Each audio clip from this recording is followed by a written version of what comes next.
My name is Dwight Mahalitz. I'm the president of Effective Managers. This is part 5 of the series that we have on accountability in organizations. Today, we're going to be talking about accountability in cross-functional work, and particularly how we can identify the effective point of accountability. In the first 4 parts of the series, we were talking about how we delegate work that goes down the organization and how to find the effective point of accountability for work that a person is accountable for delivering in the organization. When we talk about it for cross-functional work, it's a bit different and in fact more complex, so we'll talk about that. Just before we get into that, I want to remind you, in part 1, we learned the definition for accountability in organizations. And it is that accountability is an obligation for which one can be held to account for one's results and one's actions by a specified other. So all 3 of those parts of the definition are really important. The last thing I want to remind you about is that accountability is very different from responsibility. If that intrigues you, watch part 1 quickly or check out my website where you'll find out about that. So when it comes to the delegation of cross-functional work, the best way to think about where the effective point of accountability sits is to think about process work. So here's a process. Think about process A. This is in Team Green.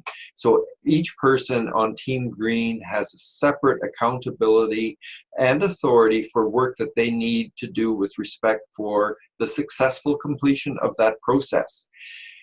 If something happens with that process, if a handoff goes incorrectly, if someone's not able to do the work, or if 2 colleagues disagree on how best to do the work, what's the resolution? Well, first, they'll try to work it out amongst themselves, but if they're not able to do that, the effective point of accountability is the person that can decide and direct. So decide how to work differently and direct people to work differently. So it's the manager of Team Green is the effective point of accountability for the cross-functional work within Team Green. So let's kick it up a notch. Let's look at another process, process B, which is going across 2 different teams. So we've got Team Gold and Team Green. For the successful completion of that process, everyone on Team Green and everyone on Team Gold has a piece to do, something that they're accountable for doing. So what happens if there's a disagreement on the handoff between Team Green and Team Gold? The manager of Team Green can't direct someone on Team Gold to work differently. The manager on Team Gold can't direct someone on Team Green to work differently. So where is the position that can decide how to work differently and then direct people to work in a different way?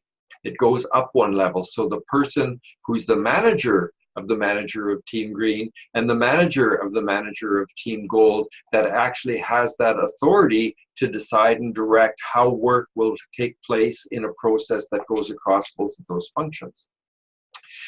So let's kick it up. The most complex process you have in an organization would be a process that goes across the entire organization.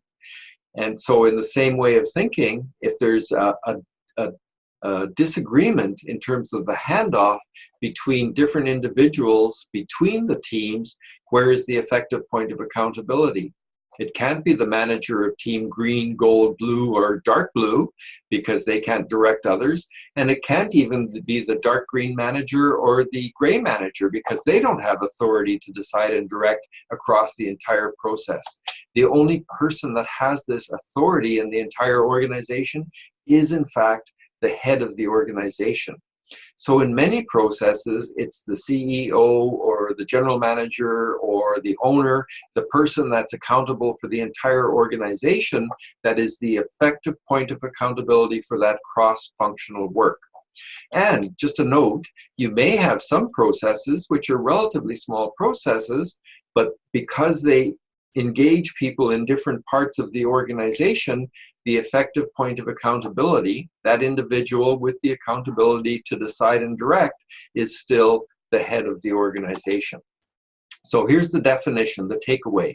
In order to identify the effective point of accountability for cross-functional work, you have to identify that individual that can decide to do work differently and can direct people to work in a different way.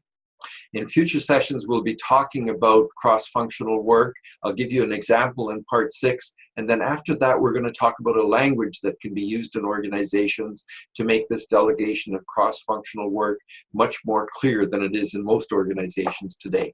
So thank you for your attention in this short vidcast. If you have any questions, feel free to get in touch with me directly or leave something in the comments. I check them fairly regularly. And do check out my other resources for organizations and for managers, and follow me please on Twitter or on LinkedIn. Thanks very much. Bye.